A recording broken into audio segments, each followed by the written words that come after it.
اللہ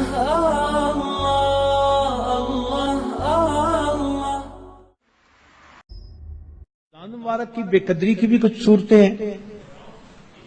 مثال کے طور پہ بعض لوگ رمضان کے روزے رکھنے کا اہتمام نہیں کرتے.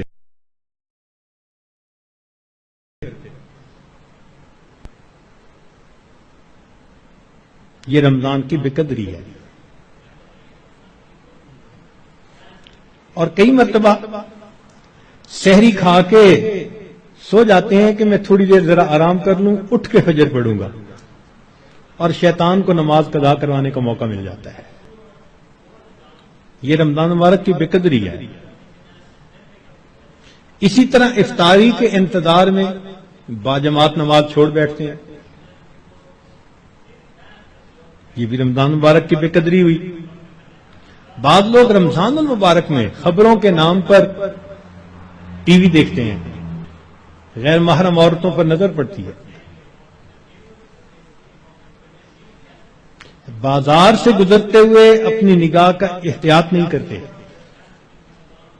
یہ بھی رمضان مبارک کی بے قدری ہوئی. اخبار بینی کے شوق میں تصاویر بھی دیکھتے ہیں. یا بعض لوگوں کو دیکھا کہ بھوک سے بچنے کے لیے یا پیاس کے احساس سے بچنے کے لیے ڈائجسٹ پڑھنا شروع کر دیتے ہیں, ناول, افسانے, کہ وقت گزر جائے. تو وقت گزاری کے لیے ڈائجسٹ جیسی کتابیں اور اس طرح کی کتابوں کا پڑھنا یہ بھی رمضان مبارک کی بے قدری ہے. اس سے تو بہتر تھا کہ آپ قرآن مجید کی تلاوت کر لیتے. اور بعض مرتبہ عورتیں گھر کے کام کاج میں لگی ہوتی ہیں تو وہ وقت گزاری کے لیے موسیقی والی قوالی لگا دیتی ہیں. اور ایسی آج کل قوالیاں بن بھی خوب رہی ہیں گانوں کی طرز پر.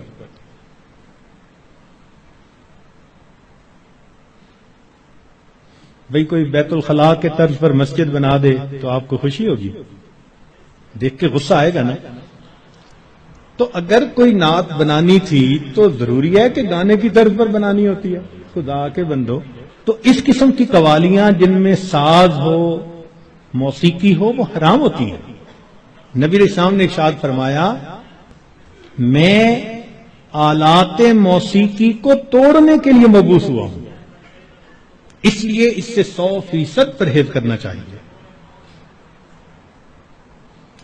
بعض نوجوان وقت گزارنے کے لیے انٹرنیٹ پہ بیٹھ جاتے ہیں, اور جو دنیا بلاک کا گند ہے وہ انٹرنیٹ کے اندر موجود ہوتا ہے.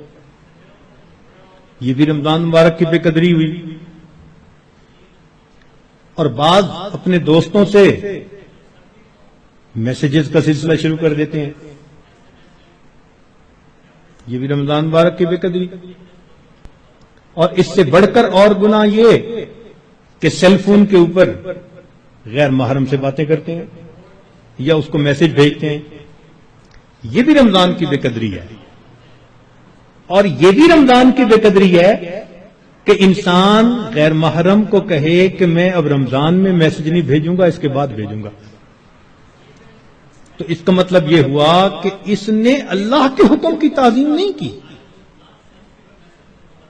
تو رمضان میں ان گناہوں کو کاملاً چھوڑنا ہے, یہ نہیں کہ صرف رمضان کے لیے چھوڑنا ہے. بعض لوگ حالات حاضرہ کے نام پر ایک دوسرے بندے کی غیبتیں شروع کر دیتے ہیں. بعض لوگ رمضان میں یہ کہنے میں بڑا خوش محسوس کرتے ہیں آج روزہ بڑا لگ رہا ہے. بھائی صبر کیجئے, صبر کا مہینہ ہے, اور روزہ لگا بھی تو کتنے گھنٹے کی بات ہے, چند گھنٹے کی بات ہے. مگر وہ اس کو ایک ٹاپک بنا لیتے ہیں ہر آنے والے کو. بس میں اٹھ نہ سکا, تھوڑا وقت تھا, پانی نہ پی سکا اور کھانا نہ کھا سکا.